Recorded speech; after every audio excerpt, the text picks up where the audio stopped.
హరి ఓం శ్రీ పరమాత్మనే నమః.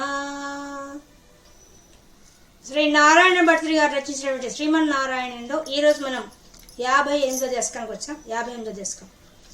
ఇందులో దావానరం నుండి గోవులను గోపాలకులను సంరక్షించుట అనే అంశాన్ని మనకు పరమాత్మ చేసిన లీలల్ని ఈ విధంగా నారాయణ భట్టు గారు వర్ణించారు.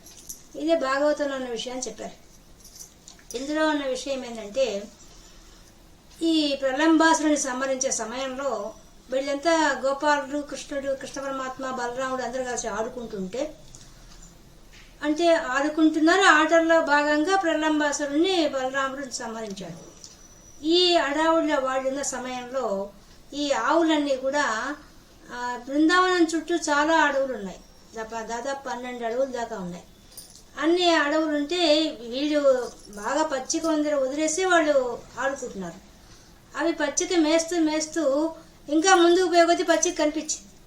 ఆ పచ్చిక, లేత పచ్చిక మీద ఆశతో అవి కాస్త ఇక్కడ ఉండే బాండీరకం అనే ఒక అడవిలో వీళ్ళు ఆడుకుంటున్నారు.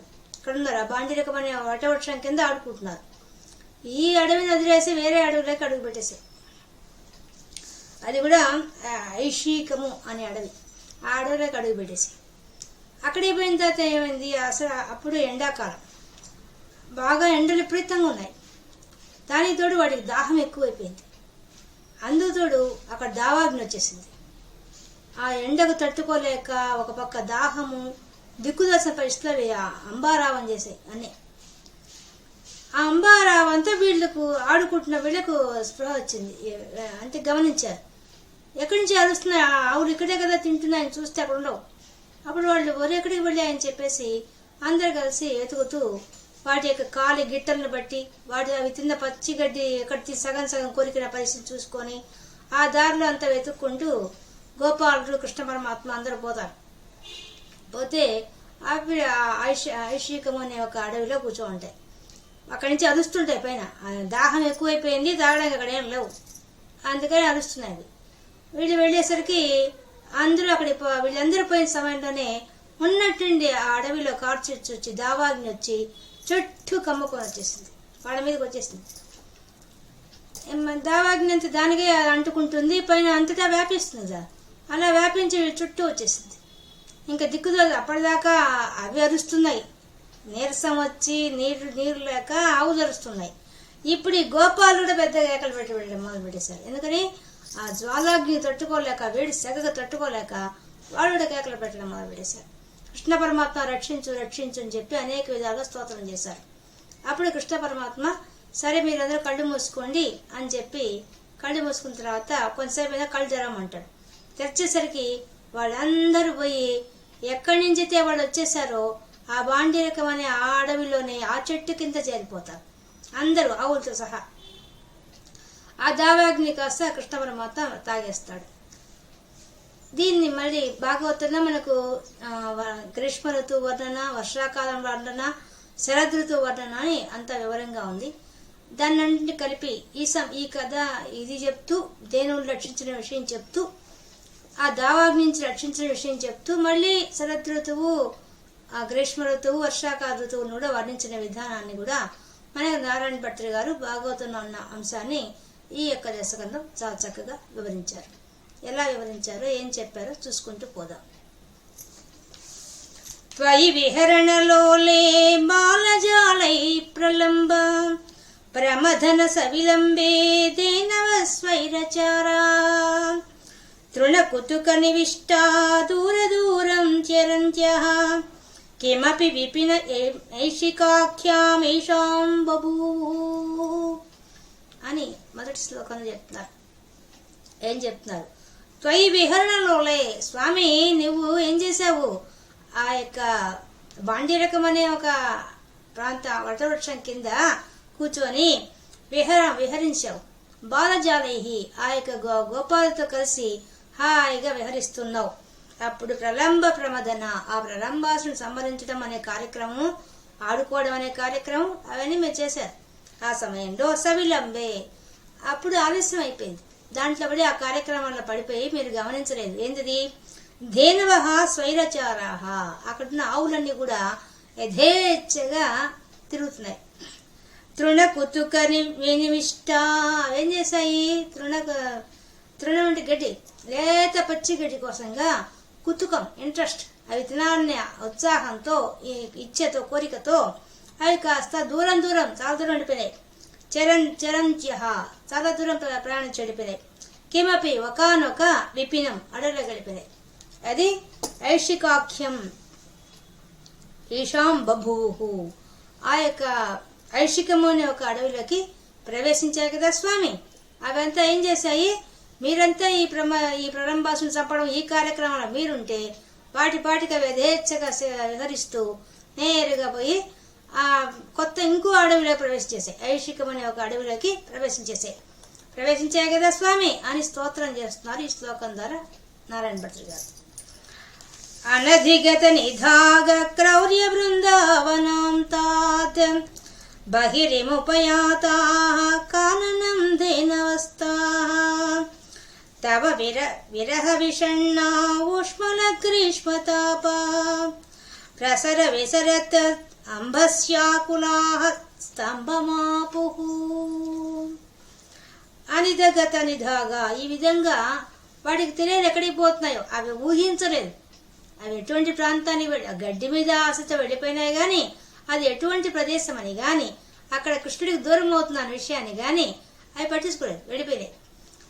క్రౌర్య బృందావనం తాద్, అవి కృష్ణ పరమాత్మను వదిలిపెట్టేసి కృష్ణ అందులో ఎండాకాలం మంచి తీవ్రమైన గ్రీష్మ తాపం, అటువంటి సమయంలో ఈ ఆవులన్నీ ఇక్కడి నుంచి ఈ బృందావనంలో ఎలా ఉంటుంది?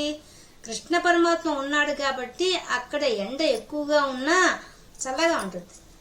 అటువంటిది అది బృందావనంతాద్. ఆ బృందావనం ఎటువంటిది? చల్లగా ఉంటుంది ఎండాకాలమైనా కూడా. కానీ ఇవేం చేశాయి? బహితం ఉపయాతాః, అవేం చేశాయి?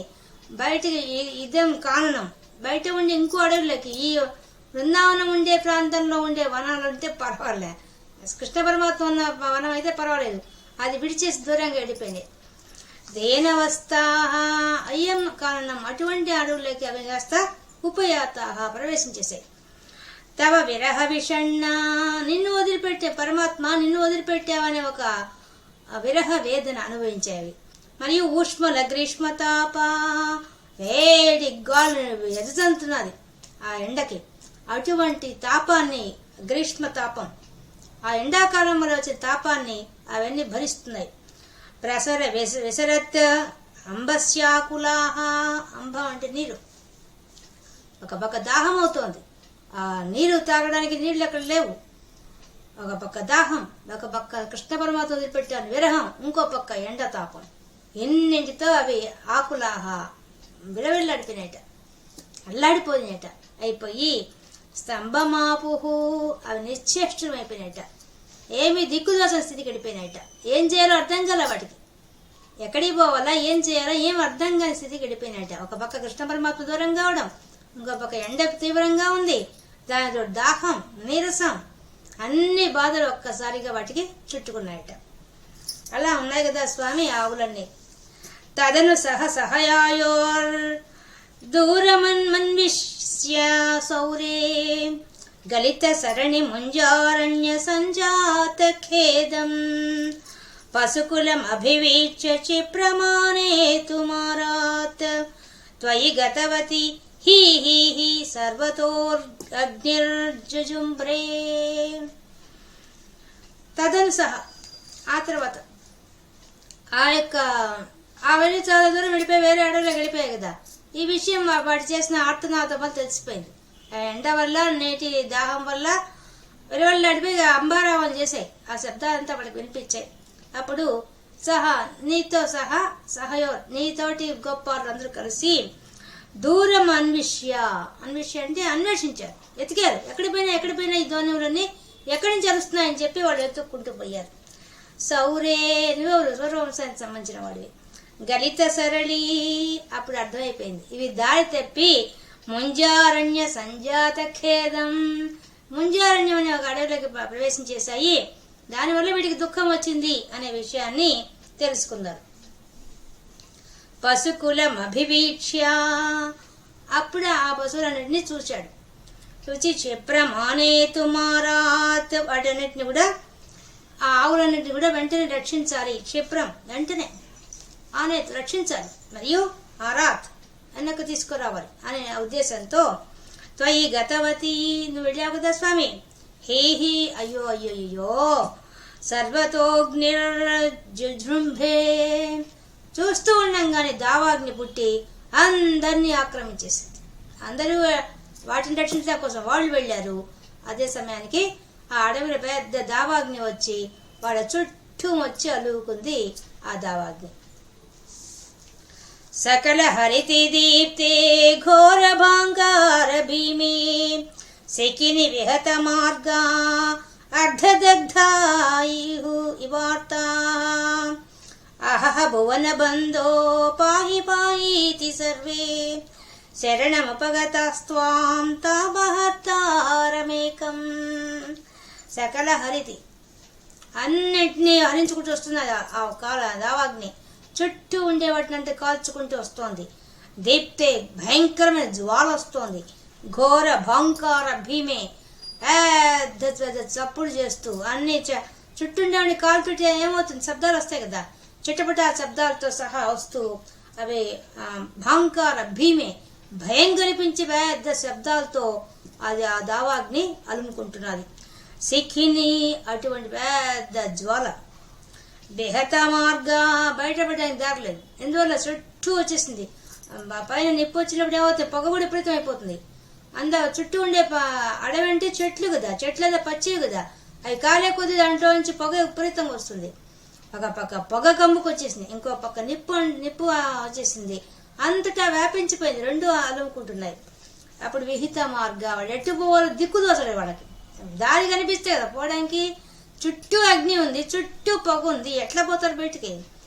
అర్ధదగ్ధ, పైన వేడి సెగ వచ్చి శరీరం సగం కాలిపోయినట్టుగా అయిపోయింది.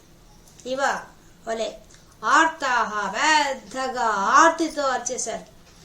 అహహ భువన బంధో, ఓ స్వామి చూడు చూడు ఎంత భయంకరంగా ఉందో. భువన బంధో, నువ్వు అన్ని లోకాలకి బంధు, అటువంటి నీవు పాహి పాహీతి, రక్షించు రక్షించు అని చెప్పి సర్వే అందరూ నిన్ను ప్రార్థించారు. శరణం ఉపగతాస్త్వాం, ఈ విధంగా నిన్ను శరణ వేడి కోరారు కదా స్వామి. త్వాం, నిన్ను. తాపహర్తారమేకం, ఒక్కడివే మా తాపాన్ని తొలగించగలవు స్వామి, రక్షించు అని చెప్పి వాళ్ళు అనేక విధాలుగా ఆర్తితో ఆయన్ని ఆశ్రయించారు కృష్ణ పరమాత్మ.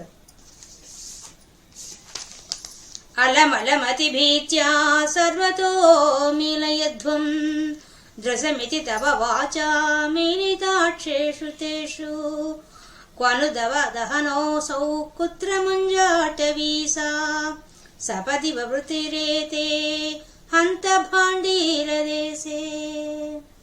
అప్పుడు ఆయన అలం చాలు చాలు, భయపడబాకండి భయపడబడండి, నేనున్నా అనవసరంగా ఆందోళన చెందబడబాకండి, భయపడిపోకండి, అతిగా అతిభీత్య భయంకరమైన భయానికి లోను కావకండి. సర్వతో మీలయధ్వం, అందరూ చెప్పిన వాటి వినండి. మీరంతా కూడా మీ దృశ్యమితి, చూస్తున్న ఈ దృశ్యం అంతా చూస్తున్న మీ కళ్ళను, అటువంటి కళ్ళని మూసుకోండి. మీలయధ్వం, కళ్ళు మూసే. తవ వాచ, అప్పుడు నీ యొక్క మాటలకి మీలితాక్షేషు తేషు, వాళ్ళంతా కూడా కళ్ళు మూసారు కదా స్వామి, నువ్వు చెప్పిన వెంటనే వాళ్ళంతా కళ్ళు మూసారు. కొను సపది, తర్వాత వాళ్ళు కళ్ళు తెచ్చారు. కళ్ళు తెరమని చెప్పాడు ఆయన, అప్పుడు కళ్ళు తెచ్చారు. తెరవంగానే కొను దవదహనోసౌ, ఒక్కసారి చుట్టూ చూసారు, ఎక్కడ నిప్పు లేదు, ఆ దావాగ్ని లేదు, ఆ పొగ లేదు, ఏం లేదు. ఎక్కడ పోయింది అదంతా అని ఆశ్చర్యపోతున్నారు. కుత్ర ముంజాట వీసా, ఈ ముంజాట ఎటుపోయింది, ఆ అడబెట్టిపోయింది అని చెప్పి వాళ్ళు ఆశ్చర్యంగా చూస్తున్నారు. వృత్తి రేతే, వాళ్ళు యథాస్థానానికి వచ్చారు, వాళ్ళు ఎక్కడెక్కడో వచ్చారు. అంతా ఏం ఆశ్చర్యమయ్యా. బాండీర దేశే, వాళ్ళు ఎక్కడైతే ఆడుకుంటూ ఆ బాండీర వటవృక్షం కింద కూర్చొని ఆడుకుంటూ అలా ఉన్నారో, యథాస్థానానికి ఎవరి వాళ్ళు ఎక్కడున్నారో అక్కడికి వచ్చారు మొత్తం అందరూ. అంటే కళ్ళు పోసి కళ్ళు తెచ్చినప్పుడు ఎక్కడున్నారు వాళ్ళు, తాము చేరవలసిన ప్రదేశానికి వచ్చేసారన్నమాట. ఈ విధంగా కృష్ణ పరమాత్మ ఈ మహిమను లీలను చూపించారు. అంటే అక్కడే ఉన్న అగ్నిని తాను తాగేశాడు, అగ్నిని మాయం చేశాడు.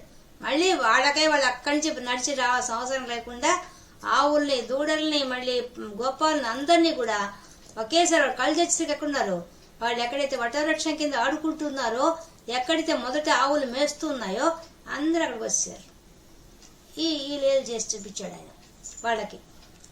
అదే మనకి భాగవతంలో కూడా చాలా చక్కగా చెప్పారు. కృష్ణ పరమాత్మ ఏ విధంగా వాడు ఆర్తిగా ఎట్లా అడుగుతారో, అసలు ఎంత దీనంగా అడుగుతారో, నువ్వు తప్ప మాకు ఇంక దిక్కెవరు ఉన్నారయ్యా, ఇటువంటి పరిస్థితిలో ఈ దావాగ్ని అంటుకుంటే మేము ఎట్లా రక్షించబడతాము, నువ్వే మాకు దిక్కు అని చెప్పి ప్రార్థన చేస్తారు, శరణ పెడతారు. వాళ్ళు మనసు అర్పిస్తారు పూర్తిగా. అప్పుడు కృష్ణ పరమాత్మ వాళ్ళకి అభయం ఇచ్చి ఆయన వాళ్ళకి నీరు కడు మూసుకోమని చెప్పి ఆయన వాళ్ళు కడు మూసుకొని అంటే ఆ యొక్క దావాగ్నిని ఆయన తాగేస్తాడు. అంటే అర్థమైంది, తనలోంచి వచ్చిన దాన్ని తను తీసుకున్నాడు అంతే. అంతే కదా, విశ్వం అంతా వ్యాపించిన వాడు విశ్వరూపుడు ఆయన కదా. విశ్వరూప సందేశం చెప్పాడుగా, ఆయన అగ్ని నేనే, భూమి నేనే, జలము నేనే, అన్ని నేనే అని చెప్పాడు ఆయన. కాబట్టి ఆయనలోంచి వచ్చింది ఆయన తీసుకునే పెద్ద విషయం ఉంది కాబట్టి ఆయన తీసేసుకున్నాడు. ఈ విధంగా వాడందరినీ రక్షించేశాడు.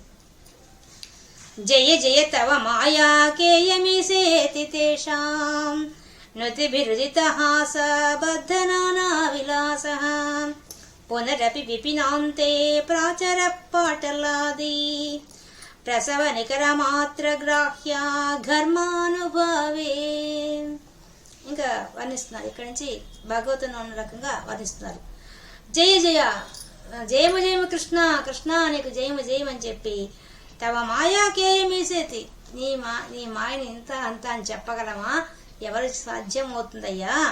ఏషాం ఆ గోపాలందరూ కూడా నుతిభిహి అందరు స్తోత్రం చేశారు, అనేక రకాలుగా స్తోత్రం చేసి. భాగవతంలో అయితే వాళ్ళు అనుకుంటారు మానవ మాత్రుడికి సాధ్యం అవుతుందా, ఈయన రుద్రుడో లేకపోతే బ్రహ్మో విష్ణువు అయి ఉంటాడు, మనలాగే కనిపిస్తున్నాడు కానీ ఈయన మానవ మాత్రుడు కాదు అని చెప్పి భాగవతంలో స్తోత్రం చేస్తారు. కాబట్టి అలాగా నుతిభిహి ఆ విధంగా స్తోత్రం చేస్తే ఉదితహాస ఆయన ఒక చిరునవ్వు నవ్వేశాడు. అంటే నా మాయను మీరు తప్పించుకోలేరు, నా మాయను నేనే తప్పించగలను, ఇది మీకు అర్థమయ్యే విషయం కాదు అన్నట్టుగా ఒక చిరు మందహాసం చేశాడు. బద్ధనానా విలాసాహ, ఈ విధంగా అనేక రకాల లీలలు విన్యాసాలు చేస్తూ అక్కడ ఆ బాండీరకం అనే అడవిలో పునరపి విపినాంతే ఆ యొక్క అడవిలో అంతా కూడా ప్రాచర తిరిగా కదా స్వామి. ఎలా పాటలాది ప్రసవ నికర మాత్ర గ్రాహ్య, అప్పుడు బాగా మంచి ఎండాకాలం, అతికే కదా ఆవులంతా అల్లాడిపోయినాయి. అంత ఎండ ఉన్నా, అంత భయంకరంగా ఉన్నా అది ఎండాకాలం అనిపించడం లేదు వాళ్ళకి. ఎందుకు అనిపించడం లేదు, చల్లగా ఉంది. కృష్ణ పరమాత్మ ఉన్నాడు కాబట్టి అక్కడున్న వాతావరణం చల్లగా ఉంది, వాళ్ళకి హాయిగా ఆడుకుంటున్నారు, ఆ పచ్చిగా మేస్తున్నాయి ఆవులు. కానీ అక్కడ ఏమనిపిస్తుందట, ప్రసవ నికర మాత్ర గ్రాహ్య పాటలాదంటే తెలుపు ఎరుపు గాని గులాబీ పువ్వులు పూసినాయట, బాగా వండుమరలు పూసినాయట. అంటే చుట్టూ ఉన్న వాతావరణాన్ని బట్టి అక్కడున్న పువ్వులను బట్టి ఓహో ఇది ఎండాకాలము అనుకుంటున్నారట ఆ గోపాలంతా. అంటే ఎవరికి తెలియడం లేదు ఎండాకాలం, ఎందుకంటే అంత వేడి వాళ్ళకి లేదు. కారణమేంది, కృష్ణ పరమాత్మ అనుగ్రహం పొందారు కాబట్టి వాళ్ళకేం వేడి లేదు. కానీ ఇప్పుడు ఎలా తెలుస్తుంది ఎండాకాలం అని చెప్పి, ఘర్మానుభావే వాళ్ళకి చెమట పోస్తుందట. చెమట పోస్తుంది కానీ ఎవరికి వేడి లేదు. వేడి వల్ల చెమట పోస్తున్నట్టుగా లేదు, ఏదో వాళ్ళు ఆడుకొని అలసిపోతే ఆటల వల్ల చెమట వస్తుంది అనుకుంటున్నారు తప్ప ఎండల వల్ల వస్తుంది అనుకోలేట. కానీ తర్వాత అర్థమైందట, విపరీతంగా చెమట పోస్తుంటే ఓహో ఇప్పుడు ఎండాకాలం ఉన్నది, ఈ పూలు పూసే గట్టి ఖచ్చితంగా ఎండాకాలమే, మనం ఎండాకాలంలో ఉన్నా మనకు తెలియకుండా చేస్తున్నాడు పరమాత్మ అనే విషయాన్ని వాడు గ్రహించారట. ఆ విధంగా ఆనందంగా తిరిగావు కదా స్వామి అని స్తోత్రం చేస్తున్నారు. త్వయి విముఖము మివోచ్చైః తాపభారం వహంతం తవ భజన వదంతః పంకముచ్చోషయంతం తవ భుజ వధుదంచత్ భూరి తేజ ప్రవాహం తప సమయమనైషీర్ యామునేషు స్థలేషు. ఇక్కడ ఈ శ్లోకాన్ని కవిగా చాలా చక్కగా వర్ణిస్తున్నారు. ఏం చెప్తున్నారంటే త్వయి విముఖై, స్వామి నిన్నే ఆశ్రయించకుండా నీ మీద భక్తి లేకుండా ఉండేవాళ్ళు ఎలా ఉంటారట, ఉచ్చైహి తాపభారం దట్టమైనటువంటి తాప భారంతో వహంతం భరిస్తుంటారు, తాపాన్ని భరిస్తారు. ఎంత తాపం, తాప బాధను అనుభవిస్తారు. ఎంత తాపభారం, ఆ ఆధ్యాత్మికం, ఆది దైవికం, ఆది భౌతికం అనేటువంటి తాపత్రయాలు మనకుంటాయి. ఆ సంసారం అనే దానిలో ఈ కృష్ణ భగవానుడు యొక్క భక్తి లేని వాళ్ళంతా కూడా ఈ విధంగా అయిపోతారు.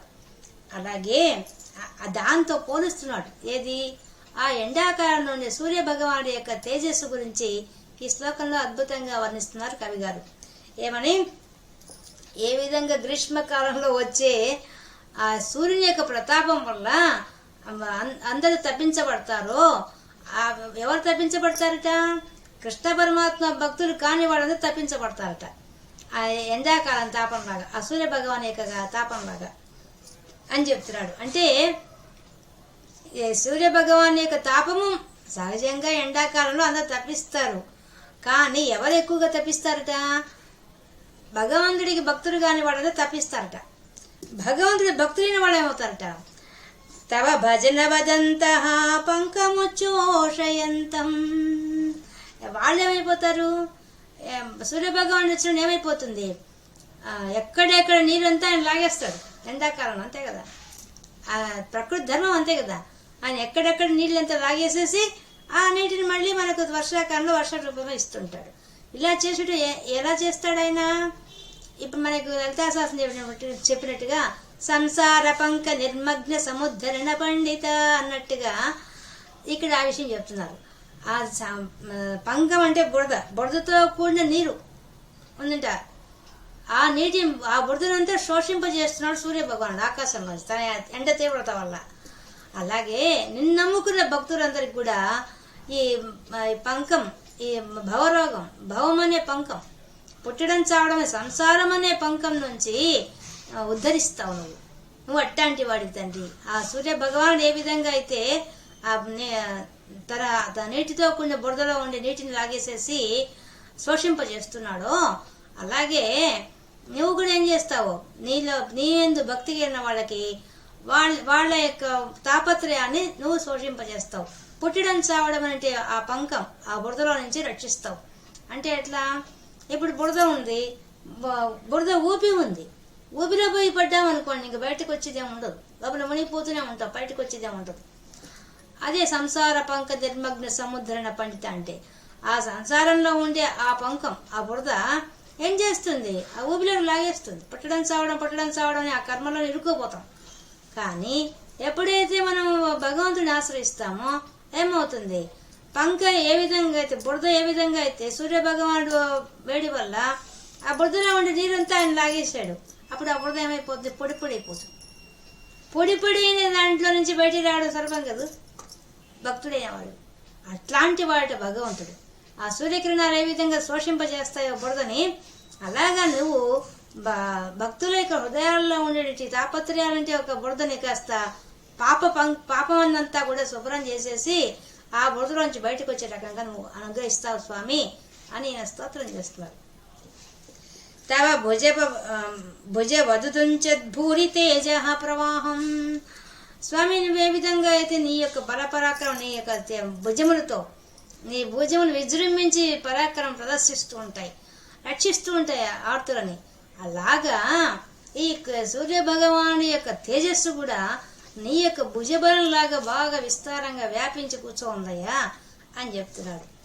ఉంటే తపసమయం అనైషేర్ యామునేషు స్థలేషు, ఈ విధంగా నీవు ఈ ఎండాకాలం అంతా కూడా ఆ గోవులను రక్షిస్తూ, నీ భక్తులైన వాళ్ళని రక్షిస్తూ, ఆ సూర్య భగవానుడు ఏ విధంగా రక్షిస్తున్నాడు? ఆయనేమో సహజంగా సూర్యుడి యొక్క గ్రీష్మ తాపం అది. కానీ ఆ తాపాన్ని కూడా కృష్ణ భగవాన్ భక్తుల పట్ల ఎలా ఉంటుందని ఇలా మార్చి చెప్పేశారు కవి గారు, అద్భుతంగా చెప్పారు. కాబట్టి నీ భక్తులు నిన్ను ఆశ్రయించిన వాళ్ళకు మాత్రం ఏ తాపము ఏమీ చేయదయ్యా. ఈ విధంగా ఈ ఎండాకాలం అంతా కూడా హాయిగా యమునా తీరంలో గడిపావు కదా స్వామి అంటున్నాడు. తదను జలజాలై త్వద్వపుస్తుల్యన్భాభిః వికసద అమల విద్యుత్పీతవాసో విలాసైః సకల భువన భాజాం హర్షదాం వర్షవేళాం క్షితిధర కుహరేషు స్వైరవాసీ యనైషీః. తదను ఆ తర్వాత ఇంకా వర్షాకాలం వచ్చేసింది. వర్షాకాలాన్ని కృష్ణ పరమాత్మని పోలి చెప్తున్నాడు. సూర్యుడితో ఏ విధంగా కృష్ణ భగవాన్ని పోల్చి చెప్పారో ఆ విధంగా ఇక్కడ వర్షాకాలాన్ని పోల్చి చెప్తున్నాడు. ఎలాట? అయ్యా త్వద్వపుః భావి, నీ శరీరం ఎటువంటి నీలమేఘ ఛాయలు వంటి వాడి కదా నువ్వు. తదను తర్వాత వర్షాకాలం వచ్చేసింది. నీ శరీరం ఏ విధంగా నీలమేఘ శ్యామంతో మెరిసిపోతుందో ఆ విధంగా ప్రకృతి కూడా నల్లటి మబ్బులు వేసుకుని వచ్చేసింది. ఆకాశం అంతా జలదజాలై, నల్లటి మేఘాలంతా కమ్మిపోయినాయట చుట్టూ ప్రకృతిలో అంతా.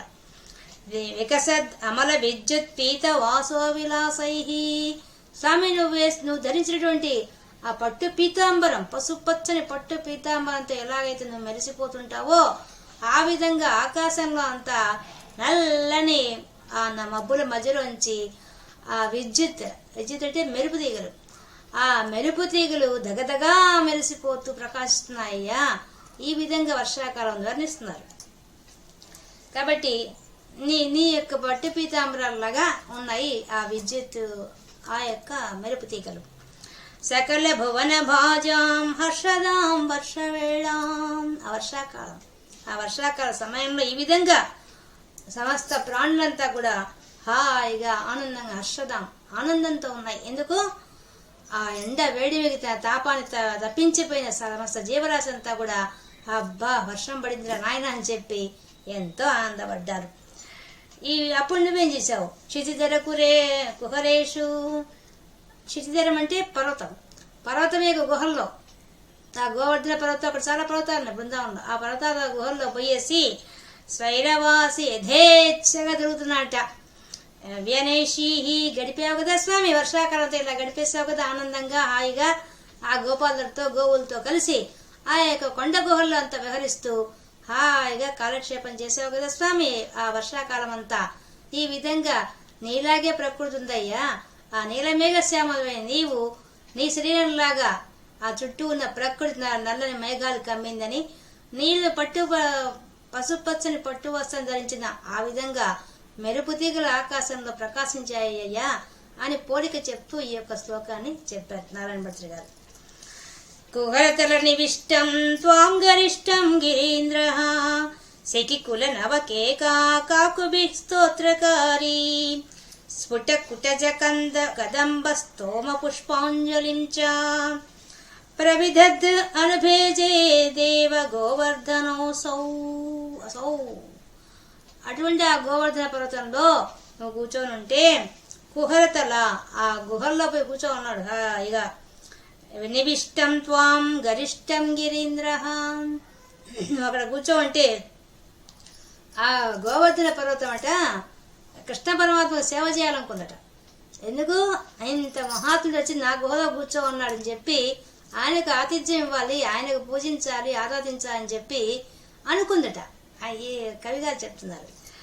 సికికుల నవకేకాకుభిః, ఆ సికికులం అంటే నెమళ్ళ సమూహం అంతా వచ్చి ఆ కొండ గుహల్లోకి వచ్చి ఎప్పుడైతే వర్షాకాలంలో మబ్బులు వస్తాయో మెరుపులు మెరుస్తాయో అప్పుడు ఈ నెమళ్ళంతా పురిపి నాట్యం చేస్తాయి, పైగా క్రైంకారం చేస్తాయి. ఇవన్నీ ఆ నెమళ్ళ సమూహం అంతా వచ్చి ఆ కొండ ప్రాంతాల్లో వచ్చి వివరిస్తూ అవి క్రైంకారం చేస్తున్నాయట. అది ఎలా ఉందంటే స్వామి ఆ గోవర్ధన పర్వతము నీకు స్తోత్రము చేసినట్టుగా ఉందట. స్తోత్రకారి అవి అరిచి అరుపులు ఎలా ఉన్నాయంటే ఆ గోవర్ధన పర్వతం నీకు స్తోత్రం చేసినట్టుగా ఉందయ్యా. ఇంకా స్ఫుట కుటజ కదంబ స్తోమ పుష్పాంజలించ, ఇంకా ఆయన బాగా పువ్వులతో పూజ చేసి నమస్కరించాలనుకున్నాట ఆ గోవర్ధన పర్వతం. అలా అందుకు అనుగుణంగా ఎలా ఉందంటే ప్రకృతి సహజంగానే స్ఫుట బాగా వెరగబూసిందట. ఏందవి? కుటజం అంటే కొండమల్లులు, మళ్ళీ కదంబం కడిమి చెట్లు, స్తోమ అంటే సమూహం. ఆ సమూహం పూలంతా కూడా పుష్పాంజలించ, ఆ పువ్వులు తీసుకొచ్చి మరి నీకు పుష్పాంజలి చేస్తున్నట్టుగా ఆ గోవర్ధనం ఉంది. ఎందుకు? ఆ పర్వతం మీద అన్ని చెట్లు ఉన్నాయన్నమాట. అవి విరగబూసి మామూలుగానే కృష్ణ పరమాత్మ ఉన్నాడంటే చుట్టూ ప్రకృతి ప్రతిస్పందిస్తుంది. ఎప్పుడెప్పుడు ఆయన పోయి సేవ చేస్తామని చెప్పి అవి బాగా కొమ్మలు వంచి మరీ విరగపూసి ఆయన దగ్గర పోయి పూజ చేయాలనుకుంటున్నాయట. మా పూజ స్వీకరించవయ్యా అడుగుదా అన్నట్టుగా ఉన్నాయట. అవి అంత గొప్పగా ఉన్నాయి. అది కూడా ఎవరిస్తున్నారు ఆతిథ్యం? ఈ గోవర్ధన పర్వతం ఇస్తుంది కృష్ణ పరమాత్మకి. ఈ విధంగా ప్రవిదద్ అనుభేజే, ఈ విధంగా నిన్ను ఆ గోవర్ధన పర్వతము నీకు సేవ చేసింది కదా స్వామి, పూజ చేసింది కదా, అర్చించుకున్నట్టుగా ఉందయ్యా. ఈ ప్రకృతిలో ఉండే శోభంతా కూడా ఎలా ఉందంటే, ఆ వర్షాకాల సమయంలో ఆ గోవర్ధన పర్వతం నువ్వు తిరుగుతుంటే ఎలా ఉందంటే, ఆ గోవులతో గోపాలతో ఆ చుట్టూ ఉన్న ప్రకృతి ప్రతిస్పందించి నీకు పూజ చేస్తున్నట్టుగా, గోవర్ధనమే నీకు ఆతిథ్యం ఇచ్చినట్టుగా, ఆరాధించినట్టుగా ఉందయ్యా అని చెప్పి స్తోత్రం చేస్తున్నారు. కవి గారు చెప్తున్నారు. అధ శరదముపేతాం తాం భవద్భక్త చేతో విమల శైలపూరాం మానయన్ కాననేషు తృణమములవనాంతే చారు సంచారయన్గా పవన పురపతే త్వం దేహి మే దేహ సౌఖ్యం. ఆ తర్వాత శరత్కాలం వచ్చేసింది. శరత్కాలం వచ్చేసింది. తాం భవద్భక్త చేతో, నీవే విధంగా అయితే శరత్కాలంలో ఎలా ఉంటావంటే, శరత్కాలం ఎలా ఉంటుంది, వర్షాకాలం అయిపోయిన తర్వాత అన్ని జలాశయాలతో నిండుగా నిండిపోతాయి, నిండిపోయి కళకళలాడుతుంటాయి. పైగా మనం అప్పుడే అమ్మవారి పూజలు అవంతా ఎక్కువ చేస్తాం శరత్కాలంలో. ఎందుకు? ప్రకృతి సహజంగానే మబ్బులు తేటగా ఉంటాయి, నీళ్లు తేటగా ఉంటాయి, చుట్టూ చెట్లు అద్భుతంగా ఉంటాయి, పూల చెట్లు, ఆ వాతావరణం హాయిగా ఉంటుంది. అందుకని ప్రకృతిలో వచ్చే సహజ సౌందర్యాన్ని ఆ పరమాత్మకు నివేదిస్తున్నారు. స్వామి, నీ భక్తుల యొక్క మనసులు ఎంత నిర్మలంగా ఉంటాయో అంత నిర్మలమైన నీటితో నిండిపోయిన భక్తుల హృదయాలు నిర్మలంతా నిండిపోయి ఉంటావో నువ్వు భక్తితో భావంతో వాళ్ళు తలుచుకున్నప్పుడు. ఆ విధంగా ఈ జలాశయాలు నిర్మలమైన నీటితో నిండిపోయినాయ్యా. మానయన్ కాననేషు, ఆ బృందావనంలో ఉండే జలాశయాలన్నీ కూడా నిండుగా నిండిపోయినాయట, భక్తుల యొక్క హృదయాలు నువ్వు నిండిపోయినట్టుగా అలా ఉందయ్యా. మరియు తృణమమలవనాంతే చారు సంచారయన్గా, అందమైన చుట్టూ ఉన్న ప్రకృతి ఎంత ఆనందంగా ఉందట, అందంగా ఉందట ఏది ఆ బృందావనం అంతా. అటువంటి కాననం ఆ అడవుల్లో అంతా కూడా తృణమమలవన అంతే, ఆ లేత పచ్చిక గడ్డి చాలా బాగా ఉందట. ఇప్పుడు ఆ లేత పచ్చి గడ్డి కోసం కదా పోయి అవన్నీ ఆపదలో ఇరుక్కున్నాయి ఆవులన్నీ. కానీ ఇప్పుడు యథేచ్ఛగా అవి కృష్ణ పరమాత్మ ఇక్కడ ఉన్నాడని చెప్పేసి అక్కడ వచ్చింది, అప్పుడే వచ్చింది ఆ పచ్చిగొడ్డిని హాయిగా ఆనందంగా చారు సంచారయన్, అందంగా తిరుగుతూ యథేచ్ఛగా తిరుగుతూ గాహ ఆవులన్నీ కూడా తింటున్నాయట. ఎవరి ఆయన సంరక్షణలో ఉన్నాయి కాబట్టి స్వేచ్ఛగా వివరిస్తూ తింటున్నాయట. స్వామి పవన పరపుతే పడితే ఆ గురువారి పట్టణ వాసి త్వం దేహిమే దేహ సౌఖ్యం, ఆ వాటికే ఆవులకే అంత సుఖాన్ని ప్రసాదించావే, ఆ దావాగ్ని నుంచి రక్షించావే, మళ్ళీ వాటి పచ్చిక మంచి పచ్చిక అవి నీ సమక్షంలో తినే భాగ్యాన్ని కలిగించావే. అదే నేను కూడా కోరుకుంటున్నాను. నా దేహంలో కూడా ఆ దావాగ్ని ఉందయ్యా. కష్టాలు ఆపదలు అనే దావాగ్ని నా హృదయం నా శరీరంలో కూడా ఉంది. ఈ శరీర బాధ తొలగించి దేహ సౌఖ్యం, దేహమే లేని స్థితి తీసుకెళ్ళిపో. ఇక దేహం ఎత్తకూడదు. నేను దహించబడే ఈ దేహము దావాగ్నిలాగా దహించబడుతుంది. ఈ శరీరం కూడా ఎప్పటికైనా అట్లాంటి దేహం నాకు వద్దు ఇంకా అంటే, ఇంక దేహ విముక్తి కావాలంటున్నాడు. అంటే జన్మించకూడదు ఇంకా, అటువంటి సౌఖ్యాన్ని ప్రసాదించమని చెప్పి అడుగుతున్నారు నారాయణ భట్టు గారు. ఇది మనందరూ అడగాల్సిన మాట. ఎందుకంటే సంసార పంక నిర్మగ్న సముద్ధరణ పండిత అన్నట్టుగా భగవంతుడు మన తలుచుకుంటే మనము ఈ గ్రీష్మతాపంలాగా ఆ పంకంలో బురద మునిగిపోతుంటే మనల్ని రక్షించగలవాడు పరమాత్మ ఒకడే. కాబట్టి ఈయన అంత బాగా అడుగుతున్నాడు. మళ్ళీ దేహంలో వచ్చి కూర్చునే దౌర్భాగ్యాన్ని, ఆ దావాగ్నిలో మరణించే భాగ్యాన్ని వద్దు, ఆ దురస్థ వద్దు, నాకు మళ్ళీ జన్మ లేకుండా చేయవని చెప్పి ఎంత చక్కగా అడుగుతున్నారు నారాయణ భట్టు గారు. ఇదే విషయాన్ని మనకి భాగవతంలో అని చెప్పారు. చూద్దాం. భాగవతంలో ఆవులు అడవిలో ఉన్న రకరకాల పచ్చికలు మేస్తూ దూరంగా ఉన్న మరొక అడవిలో ప్రవేశించాయి. అంతలో అక్కడ కార్చిచ్చు చెలరేగింది. ఆ వేడికి తట్టుకోలేక వణికిపోయి దాహంతో అల్లాడిపోయినాయి. గొల్ల కుర్ర వాళ్ళు అందరూ ఆర్తిగా ఉన్న ఆవుల మొరను ఆలకించారు. కుర్రతనం చేత నిమగ్నమైన ఆటల్లోని ఆసక్తిని విడిచిపెట్టి ఆవులున్న చోటికి వేగంగా బయలుదేరారు. ఆవుల కాళ్ల గిట్టల చేత నలిగి దంతాల చేత కొరగబడి దారిలో పడి ఉన్న గడ్డి తునకలను ఆనవాళ్లను బట్టి వెంటనే ఆ ఆవులు వెళ్ళిన దారిలో వెళ్లి దావాగ్ని అంటుకున్న అడవి నుండి మంచి చోటుకు ఆవులను నేర్పుతో మళ్లించారు. కృష్ణుడు ఉరుము వంటి గంభీర ధ్వనితో ఆవుల్ని పేరు పేరున పిలిచాడు. ఆ పిలుపుకు అంబా అని మారు పలుకుతూ ఆ ఆవులన్నీ వెనక్కొచ్చాయి. ఆ అడవిలో విధివశం వల్ల పుట్టిన కార్చిచ్చు గాలి తీవ్రత వల్ల ప్రజ్వరిల్లి ఆకాశాన్ని అంటుతోంది. కొండలు చెట్లు అనే తేడా లేకుండా అన్నింటినీ కాల్చివేస్తూ అన్ని వైపులా అలుముకుంది. అది చూచి గొల్ల పిల్లల గుండెలు గుబేలు మన్నాయి. చచ్చిపోతామేమో అని భయం పట్టుకుంది. బలరామునితో కలిసి ఉండే శ్రీకృష్ణునికి సాష్టాంగపడి నమస్కారం చేసి ఈ విధంగా, కృష్ణా చూడు, ఈ కార్చిచ్చు తన పొగలతో ఆకాశాన్ని ఆవరించింది. భయంకరంగా పెద్ద పెద్దగా నిప్పురవ్వల్ని విరజిమ్ముతోంది. పెద్ద పెద్ద మంటలు పైకెగిసి లోకానికి కాల్చి పారేస్తున్నాయి అన్నట్లుగా ఉన్నాయి. చంద్రుని వలె చల్లని వాడవై ఆహ్లాదం కలిగించే ఓ కృష్ణ తండ్రి, నీవు బంధువుల కష్టాలు కలగవు కదా, మేమంతా నీ బంధువులమే కదా, నీ సేవ చేయడం తప్ప మాకు ఇంకేం తెలియదే. నీవు మా ప్రభువువి. ఈ కార్చిచ్చు నుండి ఎలా బయటపడగలం? అన్ని వైపులా మంటలు కమ్ముకుంటున్నాయి. ఆపద నుంచి రక్షించు మహానుభావ. చుట్టాలైన గొల్లవారందరూ శ్రీకృష్ణుని ఈ విధంగా ప్రార్థించారు. విశ్వమంతా తన రూపమైన శ్రీకృష్ణుడు వారితో, బంధువులారా, మీరు మీ కళ్ళు మూసుకోండి, తిరిగి తెరిచే లోపున ఆ కార్చిచ్చును అణిచివేస్తానన్నాడు. గొల్లలంతా అలాగే చేశారు. శ్రీకృష్ణుడు పెచ్చు పెరిగిన ఆ కార్చిచ్చును పట్టుకుని వేడుకగా నోటితో తాగేశాడు. శ్రీకృష్ణుడు ఈ విధంగా తన యోగ మహిమ చేత కార్చిచ్చును త్రాగివేసి ఆ గొల్లవారందరి నిమిషంలో బాండీరకం అనే పేరుగల వటవృక్షం కిందకు చేర్చాడు. ప్రశాంతంగా ఉన్న ఆ ప్రదేశాన్ని కళ్ళారా చూస్తూ వారు శ్రీకృష్ణుని యోగమాయా శక్తి వల్ల కార్చిచ్చు అణిగిపోయింది కదా అని అతన్ని ప్రశంసిస్తూ తమ మనసుల్లో, ఒక సామాన్య మానవునికి ఇటువంటి దావాగ్ని ఆర్పే శక్తి ఉంటుందా? ఈ వేళ శ్రీకృష్ణుడు ఈ కార్చిచ్చును ఆర్పివేసి మనల్ని అందరిని రక్షించాడు. ఇతడు మామూలు గొల్లపిల్లవాడు కాదు, బ్రహ్మ గాని విష్ణువు గాని రుద్రుడు గాని అయి ఉంటాడు అని వాళ్ళ మనసులో అనుకున్నారు.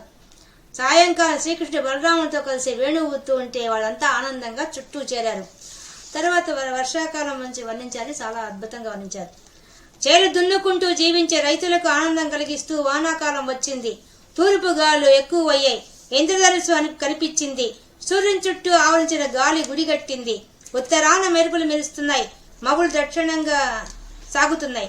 నీటి చేరిక చేత చేపలు మొదలైన జలచరాలకు సంతోషం కలిగింది. వానకోయిల దప్పిక తీరింది. కార్చిచ్చులు కనపడకుండా పోయాయి. ఎండాకాలంలో సూర్యుడు తన కిరణాలతో తాగిన నీటినంతా వానాకాలంలో తిరిగి ఇచ్చేస్తున్నాడు. అడవుల చివర చెట్టు పుట్ట లేకుండా సమతరంగా ఉండే చేలను దున్ని రైతులు పంటలు పండిస్తూ ఉంటారు. ఆ చేలలోని నాకటి చాళ్లు వర్షపు నీరు అనే రచకుడు భూమి అనే పడతని పండించాడు అని వర్షాకాలం చాలా సుదీర్ఘంగా ఉంచారు. ఆ వర్షాకాలం శ్రీకృష్ణుడు అడవుల చివరిలో ఆవులను మేపుతూ బలరామునితో గోపాలతో కందమూలాలు తింటూ మడుగుల గట్ల మీద రాచు చెట్టల మీద కూర్చుంటూ సద్దులు ఆరంభించాడు. ఇంకా మనకి శరదృతువు గురించి కూడా చాలా చక్కగా వర్ణించారు. తేట తెల్లమైనందులో ఒప్పిదమైంది. వర్షాకాలం నీటి వల్ల విజృంభించి రాముని యుద్ధంలాగా నల్లగోరింట వేగిసి చెట్టతో వెలిసింది. పాప చింతన లేని యముని హృదయంలాగా బురద లేనిదయ్యింది. మహాపుణ్యం చేసినందువల్ల సత్యలోకం చేరిన మహారాజులతో కూడిన బ్రహ్మదేవుని సభా మందిరంలాగా రాజహంసలతో విరాజిల్లింది. పాప సంపర్కం లేని ఉత్తమ పురుషుని ప్రవర్తనలాగా బురద లేని నీటితో అలరాలింది. కొండల నుండి పుట్టే నదులు వచ్చి చేరడం వల్ల సందడి సముద్రంలాగా దండయాత్రకు బయలుదేరే రాజుల చతురంగ బలాల కోలాహలంలాగా కూడి ఉందట. చాలా చక్కగా వర్ణించారు భాగవతంలో. ఇవంతా చాలా చాలా విస్తారంగా వర్ణించారు పైన. ఈ విధంగా మనకి కృష్ణ పరమాత్మ చేసిన ఆ భాగవతంలో వచ్చిన గ్రీష్మ తాపం, వర్ష ఋతువు వర్ణన, శరదృతువు వర్ణన మరియు ఆయన గోవులను రక్షించిన విధానం అంతా నారాయణ భట్టు గారు 10 శ్లోకాల్లోనే ఇంత అద్భుతంగా వర్ణించారు. పైగా ఆయన పోలికలు చెప్పడం అద్భుతం. కృష్ణ పరమాత్మని సూర్య భగవాన్తో ఉండే అనుబంధాన్ని చెప్పడం, మళ్ళీ వచ్చి కృష్ణ పరమాత్మ ప్రకృతిలో ఉండే సౌందర్యాన్ని ఆయన శరీరంతో పోల్చడం, ఇవి అంతేకాకుండా చివరిగా నారాయణ భట్టు అడిగిన అద్భుతమైన కోరిక ఏంటంటే, తన శరీరం రోగం తగ్గించమని అడగడం లేదు, తన ఆ దావాగ్నిని రక్షించిన గోవులను ఎలా రక్షించావో ఈ దహించబడే ఈ దేహం రాకుండా చేయమని చెప్పి అడగడం అనేది చాలా అద్భుతమైన కోరిక ఈ యొక్క అధ్యాయంలో. ఈ యొక్క దశకంలో. ఈ విధంగా మనం 58వ దశకంలో ఉండే విశేషాంశాలు తెలుసుకున్నాం. సర్వత్ర గోవింద నామ సంకీర్తనం, గోవింద